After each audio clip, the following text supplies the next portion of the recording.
Esta mañana, hermanos, vamos a continuar el estudio. El pastor Manuel comenzó con justamente la epístola, capítulo 1, versículos 1 y 2. Hoy vamos a continuar con los versículos del 3 al 5. El tema que le he puesto, hermanos, para esta enseñanza es el sufrimiento ante la grandeza de nuestra salvación. Quiero que busquen Primera de Pedro, capítulo 1, versículos del 3 al 5.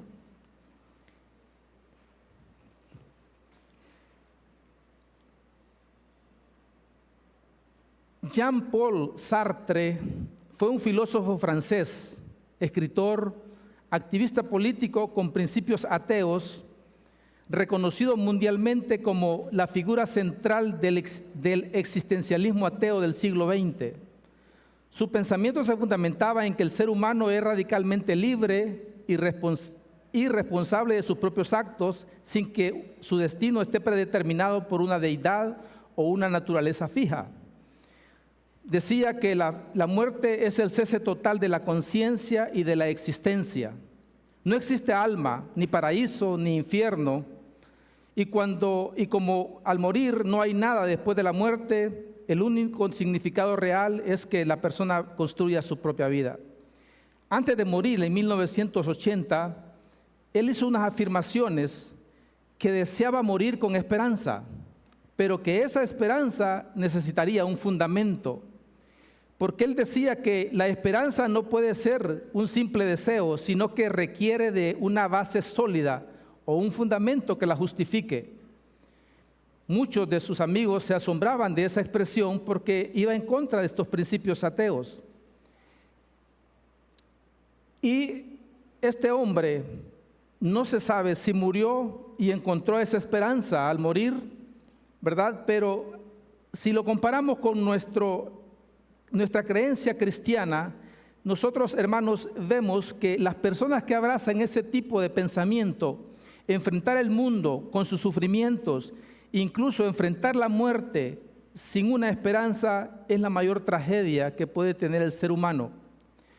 Nosotros, hermanos, vivimos con un propósito, vivimos con una esperanza eterna que nos debe estar preparados para sufrir, incluso para enfrentar la muerte. Entonces, lo más difícil del sufrimiento, lo peor de nuestro tiempo, incluso morir, es lo mejor que podría sucedernos cuando vivimos con esperanza de lo que Dios tiene preparado para nosotros. Y todo eso, hermanos, es motivo suficiente para alabar al Señor por lo que Él ha hecho, por lo que sigue haciendo y por lo que nos tiene preparado para la eternidad. Tenemos una esperanza, una herencia, una salvación gloriosa, y nuestro fundamento es nuestro Señor Jesucristo. Les invito a que leamos la primera carta del apóstol Pedro en el capítulo 1, versículos del 3 al 5, para continuar con el estudio de la primera carta del apóstol Pedro. Primera de Pedro, capítulo 1, versículo 3 al 5. Por favor, síganme con la lectura. Búsquelo ahí en su Biblia. Dice: bendito el Dios y Padre de nuestro Señor Jesucristo, que según su grande misericordia nos hizo renacer para una esperanza viva, por la resurrección de Jesucristo de los muertos, para una herencia incorruptible, incontaminada e inmarcesible, reservada en los cielos para vosotros, que sois guardados por el poder de Dios mediante la fe, para alcanzar la salvación que está preparada para ser manifestada en el tiempo postrero. Oremos, amados hermanos, poniendo en las manos del Señor esta enseñanza. Padre amado que está en gloria, Señor de toda gracia, le damos, Señor, la alabanza eterna a usted por ser nuestro Dios maravilloso. Gracias, Padre, por tenernos en esta tierra con una esperanza, con una herencia ya, con una salvación gloriosa que usted ha preparado para nosotros.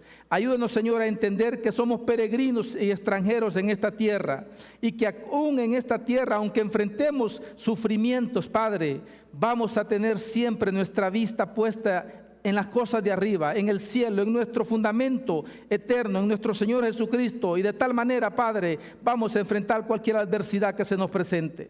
Ayúdenos, Señor, a reconocerlo siempre en todos nuestros actos de vida. Ayúdenos, Señor, que aún en medio de la adversidad y del sufrimiento nosotros manifestemos el gozo de nuestra salvación que está por sobre todo, Señor, en esta tierra. Padre, ayúdenos en esta mañana a entender lo que usted tiene para nosotros en este pasaje. Que podamos ser hombres y mujeres de fe, de optimismo, que podemos enfrentar cualquier adversidad tomados de la mano suya y creyendo en la palabra que está escrita, Señor, como fundamento para nosotros. Gracias, amado Señor, en el nombre de Jesús. Amén y amén. En este pasaje, amados hermanos, el Señor nos enseña acá, en Primera de Pedro, capítulo 1, del 3 al 5, por lo menos 3 motivos por los que debemos alabar a Dios en el sufrimiento a fin de exaltar la grandeza de nuestra salvación. El Señor nos enseña 3 motivos por los que debemos alabar a Dios en el sufrimiento a fin de exaltar la grandeza de nuestra salvación. ¿Cuáles son esos motivos? En primer lugar, debemos alabar a Dios en el sufrimiento porque nos ha hecho renacer para una esperanza viva. Versículo 3, porque nos ha hecho renacer para una esperanza viva. El segundo motivo por lo cual debemos alabar al Señor en el sufrimiento es porque nos ha hecho renacer para una herencia eterna. Versículos 4 y la primera parte del versículo 5. Y el tercer motivo por lo cual debemos alabar al Señor en el sufrimiento es porque nos ha hecho renacer para una salvación gloriosa. Versículo 5, la parte final del versículo 5. En estos 3 domingos anteriores, hermanos, el pastor Manuel nos dio una amplia introducción de esta epístola. Nos habló que hay muchos temas que trata la epístola, ¿verdad? Nos habló de que el tema central es de estar firmes en la gracia de Dios en medio del sufrimiento. Comprender el sufrimiento a la luz de la gloria venidera. Tenemos que pasar por la cruz para ir a la gloria. Otro tema que también se nos explicó en la introducción es que la esperanza debe estar en medio del sufrimiento, entre otros temas que él nos expuso. Y es que, hermanos, a lo largo de la historia de la iglesia cristiana, el sufrimiento ha sido siempre. No ha habido una forma en que la iglesia cristiana lo evada, o no ha habido atajos para que nosotros podamos decir que se ha evitado el sufrimiento. Y podemos leer en el libro de Hechos cuántas cosas no se nos narra. Desde la muerte de Esteban, que empezó una gran persecución. Recordemos que esta epístola, el apóstol Pedro, como lo vimos en la introducción, la escribe a los expatriados, a los que han sido sacados de Israel por causa de su fe. En Ponto, Galacia, Capadocia, Asia y Bitinia. Y ahí, hermanos, empezamos ya a entender de que el sufrimiento es parte, por decir así, de la misma vida cristiana. Vimos más adelante en el libro de los Hechos cómo Santiago, el primer apóstol, el primer discípulo de Jesucristo, fue sacrificado por Herodes. Pablo y Sila fueron encarcelados muchas veces. Y vemos, hermanos, que el libro de Hechos contiene tanta información. Y algo asombroso en este libro, hermanos, es que escrito por Lucas, si ustedes se han fijado, Lucas escribió dos tratados. Él lo llama tratados. El Evangelio de Lucas, que lo cierra con un amén, la parte final, pero el libro de Hechos no tiene el amén en que se cierra. ¿Por qué, hermanos? Porque la historia de la iglesia sigue con usted y conmigo y ha seguido por todos estos 2000 y pico de años que lleva. Los sufrimientos han seguido dándose. Muchos de los historiadores fueron sacrificados. Incluso en el libro de Hebreos se nos narra que muchos fueron pasados por sierra, muchos fueron quemados, muchos fueron decapitados. Entonces, el libro de Hechos narra la historia de la iglesia que aún continúa con usted y conmigo, porque nosotros somos iglesia. Y es por eso que el sufrimiento va a ser parte también de nuestra vida y no podemos alarmarnos por sufrir. Tenemos que estar preparados, así como estos hombres estuvieron preparados para enfrentar el sufrimiento. Ahora bien, en el libro de Hebreos, capítulo 12, versículo 2, se nos dice: puesto los ojos en Jesús, el autor y consumador de la fe, el cual por el gozo, mira acá, por el gozo, por la alegría, por el regocijo, puesto delante de él, sufrió la cruz. Y esto, si lo complementamos con lo que dice Judas, dice que él nos preserva para sin mancha en este mundo para presentarnos ante su gloria con gran alegría. Ese era el gozo que Él tenía. Entonces nosotros, hermanos, cuando estamos en esta tierra y enfrentamos sufrimiento, pensemos en el gozo que nos espera, con ese gozo maravilloso, y eso lo vamos a ver ya detalladamente en este pasaje. No nos dejemos encerrar en nuestro pensamiento solo en el sufrimiento, sino que tenemos que tener vista hacia el futuro, y eso es lo que nos dice este pasaje. Entonces les decía que el propósito, y como lo hemos visto con la introducción que nos dio el pastor, el propósito de la carta, esta primera epístola de Pedro, es que estemos firmes en la gracia de Dios frente al sufrimiento, que nos impregnemos de la esperanza que está puesta delante de nosotros y que por ello alabemos al Señor. Siempre habrán motivos para alabar al Señor, aún en medio del más cruel sufrimiento, aún en medio de la misma muerte. Y es por eso, hermanos, que en este pasaje, precisamente, 1 de Pedro 1, 3 al 5, vemos por lo menos 3 motivos por los que debemos alabar a Dios en el sufrimiento, a fin de exaltar la grandeza de nuestra salvación. Vamos a ver el primero, vamos al versículo 3. Debemos alabar al Señor en el sufrimiento porque nos ha hecho renacer para una esperanza viva, para una esperanza viva. Leámoslo de nuevo. Pedro capítulo 1, dijimos versículo 3. Dice: bendito el Dios y Padre de nuestro Señor Jesucristo, que según su grande misericordia nos hizo renacer para una esperanza viva por la resurrección de Jesucristo de los muertos. El apóstol Pedro empieza aquí diciendo bendito, bendito. Este término significa alabado, que toda la alabanza sea para Dios. El verbo ser, hermano, está aquí implícito, y en muchas otras cartas, como Pablo también lo usa, dice bendito sea, y este es el verbo principal. Entonces él, después de dar la introducción, él empieza diciendo: alaben al Señor, que toda la alabanza sea para Dios. Alabado sea Dios. La palabra significa elogiar, alabar, consagrar, bendecir. Y eso, hermanos, está impregnado toda la Biblia de la alabanza a Dios. El Salmo 150 nos manda a alabar a Dios en su santuario, dice. Alabadle en la magnificencia de su firmamento, alabadle por sus proezas, alabadle conforme a la muchedumbre de su grandeza, alabadle al son de bocina, al son del salterio, arpa, con pandero, danza. Nos manda a alabar al Señor.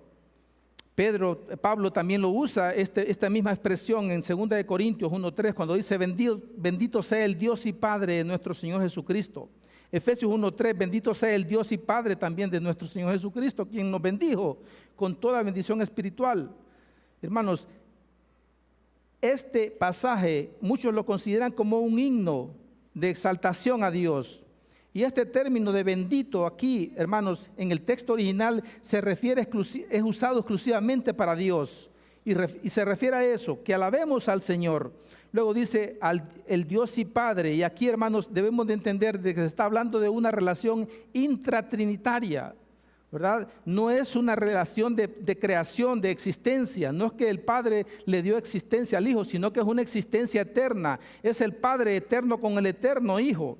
Es una relación de deidad, la misma esencia, la misma sustancia, y difiere esa relación entre nosotros con el Padre, porque nosotros también le decimos Padre, y eso Jesucristo lo dijo, lo explicó muy bien. Cuando en Juan 20:17 le dice a María que anuncie la resurrección de Él a los discípulos y que les diga: subo a mi Padre, miren ahí, subo a mi Padre y a vuestro Padre. Ahí hace la diferencia. Subo a mi Dios y a vuestro Dios. Significa que Él, cuando se refiere a su Padre, lo hace en esa relación intratrinitaria del eterno Padre con el eterno Hijo. ¿Estamos comprendiendo? No lo mismo de nosotros. Cuando decimos nuestro Padre, es porque hemos sido adoptados, según Gálatas 4:5. Dice: para que redimiese a los que estaban bajo la ley, a fin de que recibiésemos la adopción de hijos. Debemos distinguir esta relación. Entonces, cuando Pedro dice aquí el Dios y Padre de nuestro Señor Jesucristo, es esa relación intratrinitaria del Padre eterno con el Hijo eterno.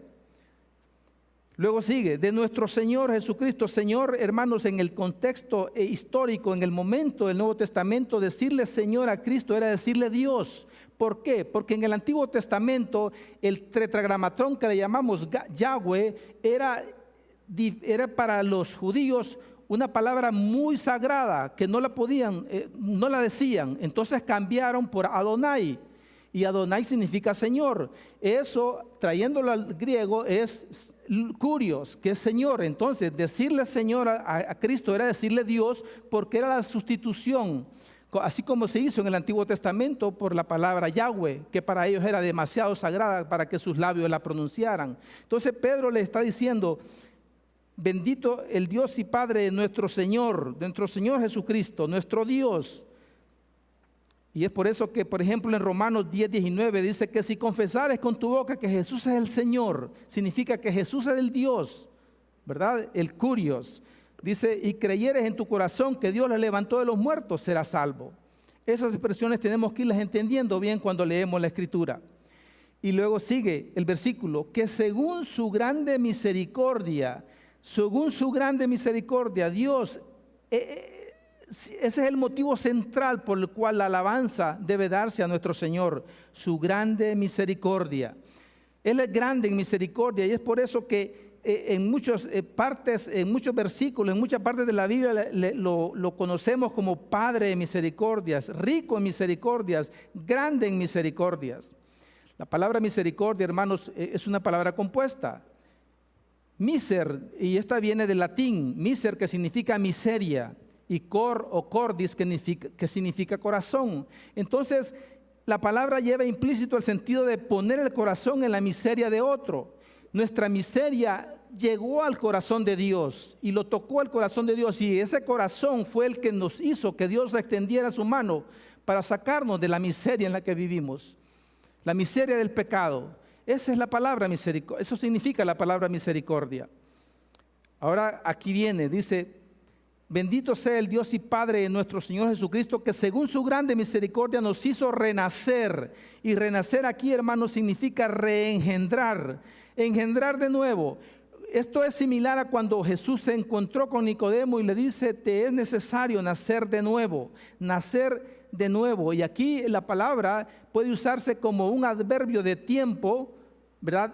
Desde el principio, y como un adverbio de lugar, de nuevo, desde arriba. Entonces el renacer acá, hermanos, debemos entender lo que es un nacimiento de Dios. Desde arriba viene el nacimiento hacia nosotros, y desde el principio, ¿qué significa eso? Que Dios espiritualmente a usted y a mí nos ha trasladado a Génesis 2:1, antes de que suceda el pecado. Entonces el nuevo nacimiento nos da una nueva creación, como que si nunca hubiésemos pecado. ¿Estamos comprendiendo? Por eso dice, te es necesario nacer de nuevo, o sea, o desde el principio, o nacer otra vez. Una nueva creación que se nos dice en 2 Corintios 5:17. De modo que si alguno está en Cristo, nueva criatura es. Las cosas viejas pasaron, aquí todas son hechas nuevas. Es una nueva creación espiritual unida a Cristo. Es una nueva creación santa, justa, como que si nunca hubiésemos pecado. Eso es lo que está diciendo acá el versículo. Nos ha hecho renacer con una nueva naturaleza espiritual. Estábamos muertos y Él nos ha dado hoy vida. Es una nueva creación, una nueva naturaleza espiritual. No ha transformado la naturaleza que hemos tenido, hermanos, porque Dios no usa la naturaleza pecaminosa, no la transforma. Él hace una nueva naturaleza en nosotros. Nos ha dotado de un nuevo nacimiento, de un nuevo corazón. Y eso, hermanos, cumple lo que dice Ezequiel 36, 26, 27. Os daré corazón nuevo y pondré espíritu nuevo dentro de vosotros, y quitaré de vuestra carne el corazón de piedra y os daré un corazón de carne. Eso, hermanos, entonces cumple lo que nosotros hoy celebramos en Santa Cena, el nuevo pacto en nosotros.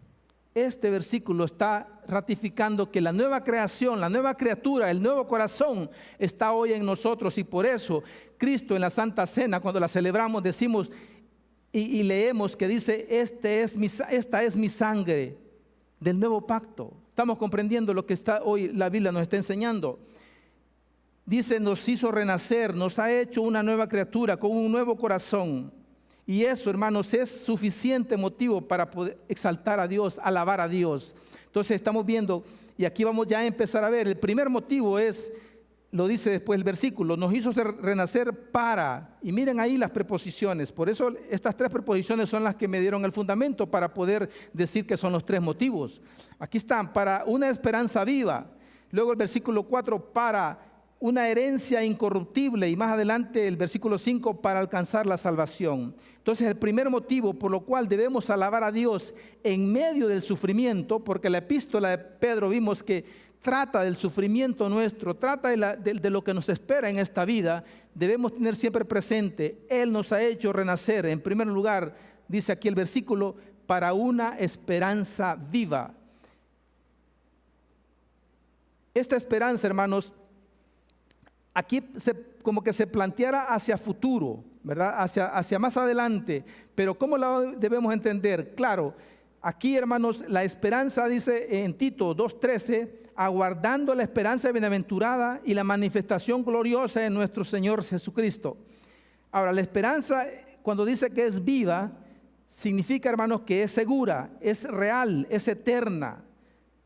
Esa esperanza está en nosotros, cobra vida en nosotros desde el momento en que hemos venido a Cristo, desde el momento en que Él nos ha hecho renacer y nos ha dado vida, nos ha dado una esperanza viva.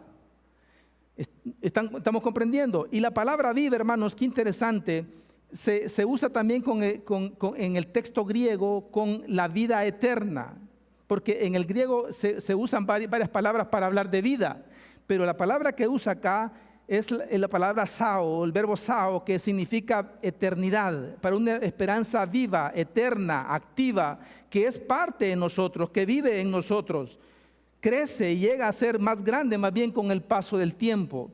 Significa que esta esperanza, hermanos, al ser viva, crece a medida que nosotros avanzamos en el conocimiento de la palabra de Dios, avanzamos en el Evangelio. Entre más nosotros tenemos vida y entre más nosotros avanzamos en la vida cristiana, la esperanza crece.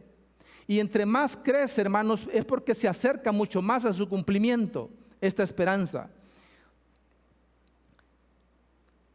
Ahora, hermanos, está viva, ¿por qué dice aquí el versículo para una esperanza viva? Por la resurrección de Jesucristo de los muertos. Está viva precisamente por la resurrección de Cristo. Cristo está vivo, ella está viva. Si Cristo se queda en la tumba, hermanos, esta esperanza no fuese viva. Está viva porque Cristo resucita y Cristo cobra vida y está vivo. Esa misma esperanza entonces está en nosotros. Viva porque Cristo ha resucitado de los muertos. Es viva porque Cristo es vivo. Cristo está vivo. Colosenses, 1 Corintios 15:14. Y si Cristo no resucitó, dice, vana es entonces nuestra predicación, vana es también vuestra fe, vana también sería nuestra esperanza. De modo, hermanos, que la esperanza está vinculada con Cristo. Y Cristo mismo, oiga bien esto, es nuestra esperanza. Por eso es viva, porque Cristo mismo es nuestra esperanza. Cristo en nosotros es esa esperanza viva. Lo dice en la primera carta de Pablo a Timoteo, capítulo 1, versículo 1. Dice, Pablo, apóstol de Jesucristo por el mandato de Dios nuestro Señor y del Señor Jesucristo nuestra esperanza. Lo dice Pablo claramente, primera de Timoteo 1:1. También en Colosenses capítulo 1 versículo 27, el apóstol Pablo lo dice, a quienes Dios quiso dar a conocer las riquezas de la gloria de este misterio entre los gentiles, que es Cristo en vosotros, la esperanza de gloria. La esperanza viva es Cristo vivo en nosotros, unido a nosotros. Esa es entonces el motivo para alabar a Dios en medio del sufrimiento, porque nos ha hecho renacer para una esperanza viva por la resurrección de Jesucristo de los muertos. ¿Y quién más para hablar de la resurrección de Cristo que Pedro, que fue testigo ocular de todo esto? Y lo predicó la resurrección de Cristo en el día de Pentecostés, lo predicó en el pórtico de Salomón, lo predicó en la casa de Cornelio como el Cristo resucitado. Nosotros debemos tener claro, hermanos, eso. Y aún en medio de cualquier prueba, aún en medio de cualquier sufrimiento, tenemos una esperanza viva. Cristo vive con nosotros y esa esperanza más bien crece a medida vamos avanzando, caminando al encuentro con Él. Más adelante lo vamos a explicar. Ahora, el segundo motivo por el cual nosotros debemos alabar al Señor en medio del sufrimiento a fin de exaltar la grandeza de nuestra salvación es porque nos ha hecho renacer para una herencia eterna. Lo dice aquí en el versículo 4, para una herencia eterna. ¿Por qué eterna? Porque es incorruptible, incontaminada e inmarcesible, reservada en los cielos para nosotros que sois guardados por el poder de Dios mediante la fe. Leámoslo despacio. Herencia. Hermanos, herencia es lo que el pueblo de Israel tuvo, ¿no es cierto?, cuando conquistaron la tierra prometida. Josué le dio a cada tribu herencia de esta tierra, herencia en esta tierra. Hubo una tribu que no recibió herencia. ¿Quiénes eran? Los levitas, los sacerdotes. Hoy nosotros venimos a ser sacerdotes de Dios. El mismo Pedro nos dice en el capítulo 2, ahí versículo 9, ustedes ahí mismo lo pueden ver. Mas vosotros sois linaje escogido, real sacerdocio. Entonces, hoy nosotros como linaje, como real sacerdocio, también tenemos una herencia, no física, no terrenal, una herencia eterna en los cielos. Vemos entonces acá, hermanos, que la palabra, es la misma palabra que se usa acá en Pedro, como se usa también allá en el Antiguo Testamento, en la Septuaginta, que es la traducción griega del Antiguo Testamento. La misma palabra para herencia se usa tanto allá cuando Josué distribuyó, le dio herencia al pueblo de Israel, como para nosotros hoy en esta epístola de Pedro. En Colosenses 1:12 se nos dice, con gozo, dando gracias al Padre que nos hizo aptos para participar de la herencia de los santos en luz. En el capítulo 3 de Colosenses 24 también nos dice, sabiendo que del Señor recibiréis la recompensa de la herencia, porque a Cristo el Señor servís. Hermanos, la herencia nuestra es dada a nosotros, es otorgada a nosotros, no es que nosotros la hemos logrado. Eso es dada por Dios hacia nosotros por medio de Cristo. Ahora veamos cómo la describe. Dice, herencia incorruptible, incontaminada e inmarcesible. Esas tres palabras en el texto original llevan una que se le llama alfa privativa. Significa que jamás puede corromperse, jamás puede contaminarse, jamás puede marchitarse.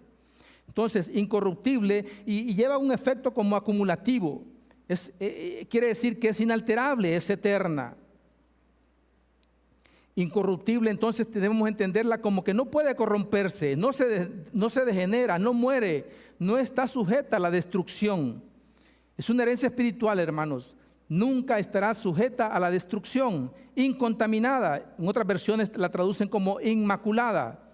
El adjetivo acá significa sin defecto, pura, inmaculada, limpia, santa, sin mancha, perfecta. Y esta misma palabra, este mismo adjetivo es el que se usa en Hebreos 7:26, cuando se nos dice, porque tal sumo sacerdote nos convenía, dice, santo, inocente, sin mancha. Ahí está el mismo adjetivo. ¿Y a quién se refiere esto? A Jesucristo. Porque tal sumo sacerdote, Cristo, nos convenía, santo, inocente, sin mancha. La misma adjetivo que se le atribuye a la herencia, hoy aquí se le atribuye a Cristo, sin mancha, sin imperfección alguna, no manchada con el pecado, permanece pura e impecable. Hermanos, entonces hoy vamos viendo que nuestra herencia es Cristo mismo, hermanos. La esperanza viva es Cristo mismo, la herencia misma es Cristo mismo en nosotros. Efesios 1:11 nos dice, en Él, Cristo, asimismo tuvimos herencia, en Cristo tuvimos herencia, habiendo sido predestinados conforme al propósito del que hace todas las cosas según el designio de su voluntad. En Él asimismo tuvimos herencia.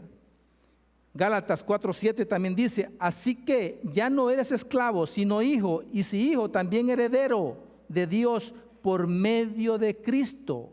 ¿Estamos comprendiendo? Por medio de Cristo. El siguiente adjetivo dice inmarcesible, o sea que no se marchita. lo traduce así la Biblia de las Américas, que es inmarchitable, jamás se envejece, porque es eterna, no se puede gastar, ni puede desilusionarnos de ninguna manera, nunca perderá su magnificencia. Ese es el significado de inmarcesible, que no se marchita. Y aquí viene algo lindo, hermano. Dice, reservada para vosotros en los cielos. Miren que aquí Pedro, hermanos, al inicio se incluyó él, ¿verdad? La primera persona plural, cuando dice que según su grande misericordia nos hizo, ahí va incluido, ¿verdad? Pero aquí él, en el versículo 4 dice, reservada para vosotros, reservada para ustedes, les dice, y nos dice hoy a nosotros, reservada, dice, para ustedes en los cielos. ¿Por qué, hermanos? Porque la idea de la epístola, como dijimos, es de que sepamos enfrentar el sufrimiento. Reservada para darles ánimo, para darnos ánimo a nosotros. Hay una herencia reservada. Y aquí este verbo reservado, que más adelante también vamos a verlo, cuando dice para una herencia reservada en los cielos, si ustedes se fijan en el versículo 5, se va a usar también este otro verbo que tiene el mismo significado, que sois guardados, reservados. Ahora, ¿qué le quiero decir acá? Que este verbo aquí está en tiempo perfecto, significa que fue guardada en el pasado y que sigue siendo guardada en el presente. Ese es el significado de los tiempos perfectos. ¿Y qué significa este verbo acá? Tiene una connotación militar. Significa una fortaleza bien guardada y armada. Vigilar, velar, custodiar, proteger, como tener preso a alguien, encerrado, como un prisionero. Es una conservación absoluta, hermanos. Esta herencia está con una conservación absoluta que nadie la puede tocar, que nadie podrá arrebatarla. Está protegida por Dios. La protección de Dios está sobre ella. Dice en los cielos, y aquí es donde hace el contraste. Los sufrimientos son de la tierra y los sufrimientos van a seguir dándose aquí en la tierra, pero esta herencia está en el cielo. Para hacer ese contraste, allá está esta herencia, hermanos, reservada para nosotros en los cielos. ¿Por qué? Porque el cielo es el lugar más seguro que existe en el universo.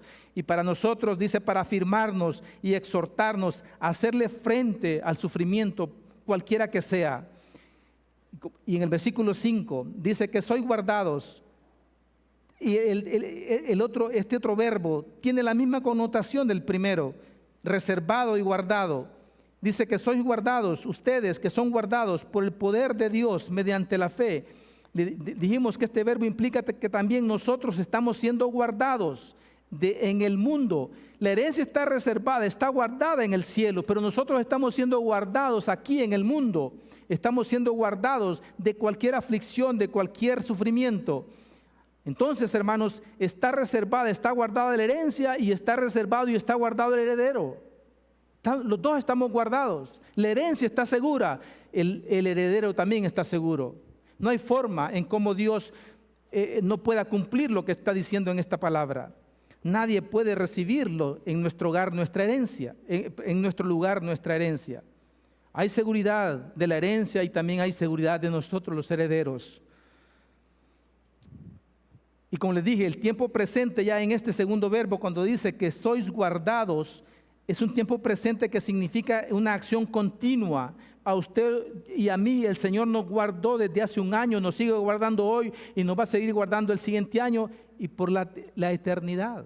Eso es lo que dice aquí el verbo, que sois guardados, que están siendo guardados en forma constante por Dios en esta tierra. Y que sigue después el versículo, dice que sois guardados por el poder de Dios, es decir, el poder de Dios está a nuestro favor, amados hermanos. Aún en medio del sufrimiento, aún en medio de una enfermedad catastrófica que nos tira al hospital, estamos siendo guardados constantemente. Nunca perdamos eso de vista. Estamos siendo guardados, ¿por qué? Porque tenemos que encontrarnos con esa herencia que está siendo guardada allá. Y eso lo hace el poder de Dios. Son las manos de Dios que están en esto. No es usted, no es nadie más en la tierra. Es el Señor el que tiene en sus manos la herencia y también tiene en sus manos a los herederos que somos nosotros. Eso es lo que nos está diciendo aquí el versículo, que sois guardados por el poder de Dios mediante la fe. Y aquí la fe, hermanos, es una fe subjetiva, creer en Dios, pero también es una fe objetiva, creer en su palabra. Hay que entenderlo así. Por eso, para poder tener seguridad de nuestra herencia y saber luchar en esta tierra con cualquier adversidad y con cualquier sufrimiento, tenemos que tener fe objetiva de creer lo que Dios tiene aquí en su palabra. Si no, no estamos haciendo nada. Está bien creer en Cristo, creer que Él es nuestro Salvador, esa es la fe subjetiva, pero la fe objetiva es que usted crea acá y que usted estudie y que usted memorice y que usted interiorice y que ante cualquier sufrimiento usted anteponga la palabra. Eso es la fe objetiva. A eso nos manda el Señor y así nos va a preservar y nos va a llevar hasta llegar a esa herencia que ya está lista para usted y para mí. Ahí está. Nadie se la va a quitar. Nadie va a llegar primero a decirle, le quito la herencia al hermano Pedro, al hermano Juan. No, esa herencia es suya, hermanos. Y Dios nos dice que nos tiene en su poder guardados para llegar a ese momento. Ahora vimos entonces, hermanos, que hay suficientes motivos. Y aquí solo estamos viendo 3. El segundo, entonces, dijimos que el motivo para alabar al Señor en medio del sufrimiento es porque nos ha hecho renacer para una herencia eterna. Y el tercer motivo, entonces, para poder alabar al Señor en medio del sufrimiento es porque nos ha hecho renacer para una salvación gloriosa. Para una salvación gloriosa, ya la parte final del versículo 5, el otro para alcanzar la salvación que está preparada. Lo mismo, ¿verdad? Que está preparada, dice, para ser manifestada en el tiempo postrero. Ahí está.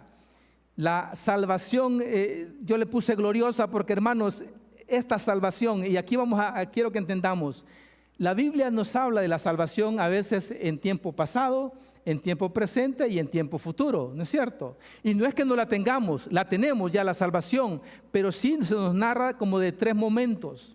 Aquí se nos habla de una salvación futura, que no es que no la tengamos, lo vuelvo a recalcar. Pero aquí se nos dice que es en el tiempo postrero, ya lo vamos a ver. Entonces, la salvación pasada, hermanos, y hay muchos versículos, por ejemplo, 2 de Timoteo 1:9 dice, quien nos salvó y llamó con llamamiento santo, no conforme a nuestras obras, sino según el propósito suyo y la gracia que nos fue dada en Cristo Jesús, antes de los tiempos de los siglos. Una salvación, hermanos, que es dada en el momento de nuestra conversión. Desde ese mismo instante somos salvos, ¿verdad? Desde ese mismo momento. Ahora, ¿por qué usa otros tiempos la Biblia para hablar también de la salvación? Por ejemplo, también usa el tiempo perfecto. Dijimos que el tiempo perfecto es una acción pasada, pero que también tiene repercusiones en el presente. Y hay versículos como por ejemplo Efesios 2:8 dice, porque por gracia habéis sido salvados por medio de la fe, y esto no de vosotros, sino que es don de Dios. Ahora, en tiempo presente, la salvación, una acción constante, actual, continua, lo vemos en ¿qué? En 1 Corintios 15:2, por el cual dice también sois salvos, o están siendo salvados, o están siendo librados, si retenéis la palabra que os prediqué. Y una salvación futura la vemos en este pasaje y también en Romanos 13:11. Dice, y esto conociendo el tiempo que es ya hora de levantarnos del sueño, porque ahora, dice, está más cerca de nosotros nuestra salvación que cuando creísteis. O sea, entre más avanzamos, está más cerca esa salvación. Ahora entendamos hoy por qué se usan estos tiempos.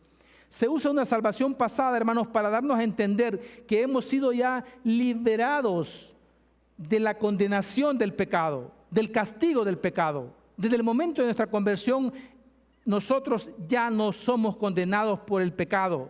Lo dice Romanos 10:9-10.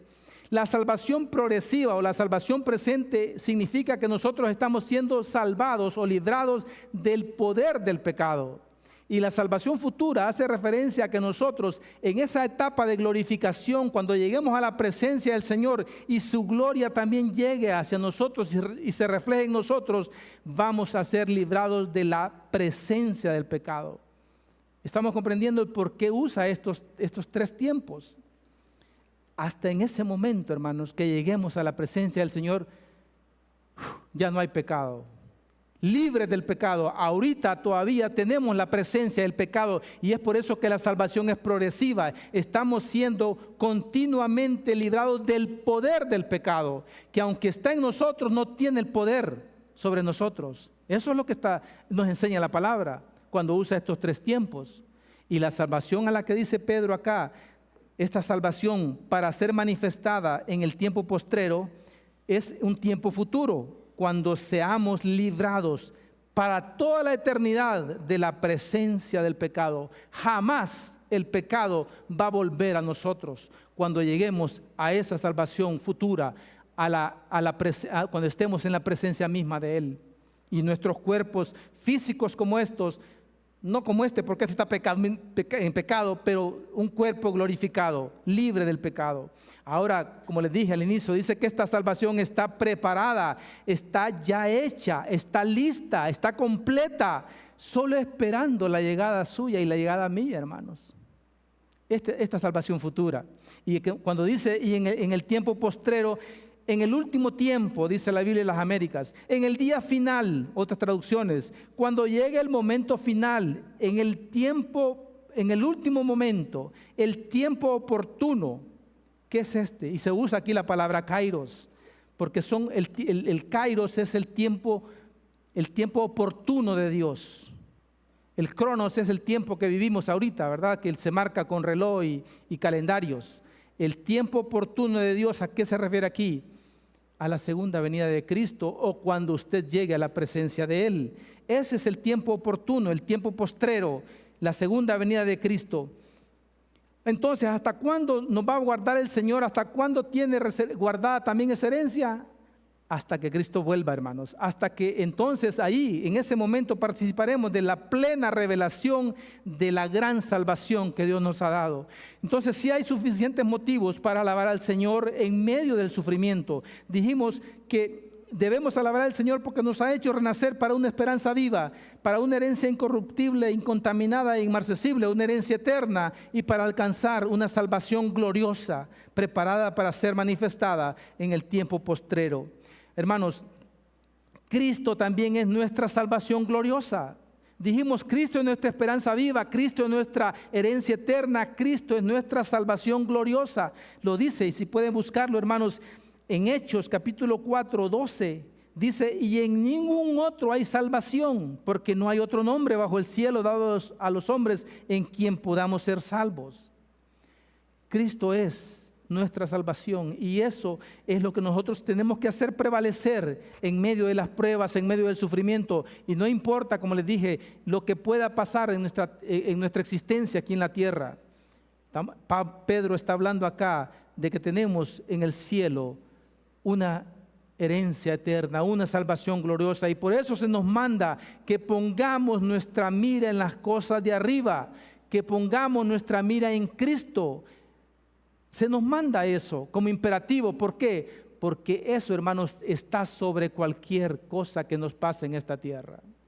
Cristo está por sobre todo y así tenemos que hacer prevalecer nuestro pensamiento en medio de cualquier adversidad. Entonces, ya para ir cerrando, vemos que hay tres motivos, por lo menos en este pasaje, motivos por los que debemos alabar a Dios en el sufrimiento a fin de exaltar la grandeza de nuestra salvación. Porque nos hizo renacer para una esperanza viva, porque nos hizo renacer para una herencia eterna y porque nos hizo renacer para una salvación gloriosa. Hermanos, como dijimos al inicio, nosotros tenemos que impregnarnos en nuestra vida de que no estamos en esta tierra en forma arbitraria y no estamos sin ninguna dirección, no estamos sin propósito. Dios es el que tiene en sus manos nuestra existencia desde la eternidad hacia la eternidad. Nada, hermanos, está en forma arbitraria en cuanto a nosotros que hemos venido a los pies de Cristo. ¿Estamos comprendiendo? Dios siempre ha tenido un plan, aún en medio del sufrimiento. Su gracia es mayor, su gracia es suficiente y lo cantamos a veces, pero tenemos que hoy interiorizarlo. No estamos como los que no tienen esperanza, nos dice también la Biblia.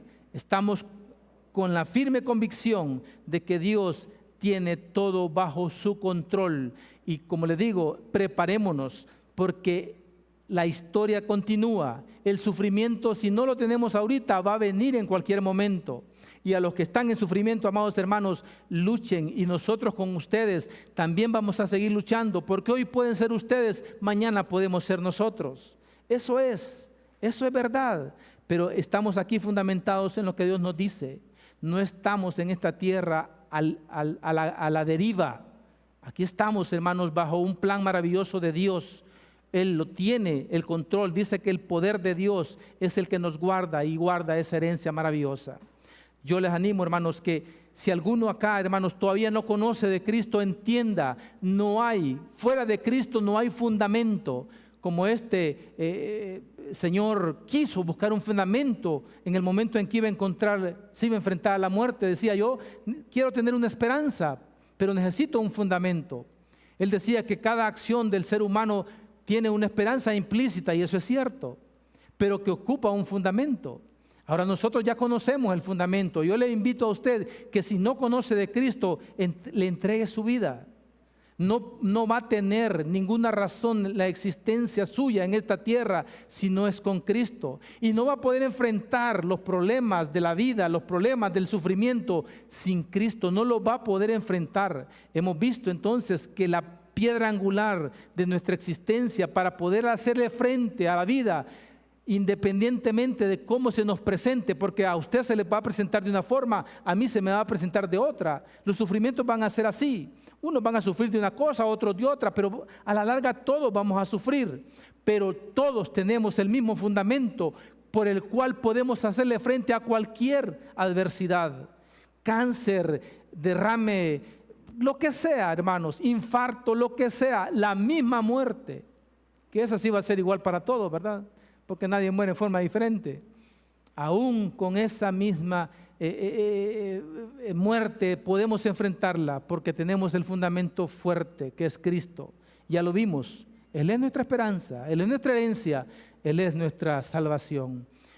Les invito a que se pongan en pie y le oremos al Señor, que hagamos prevalecer este pensamiento, hermanos, que hagamos prevalecer este pensamiento y que luchemos a diario en medio del sufrimiento bajo estos principios, esto que hemos visto acá este día.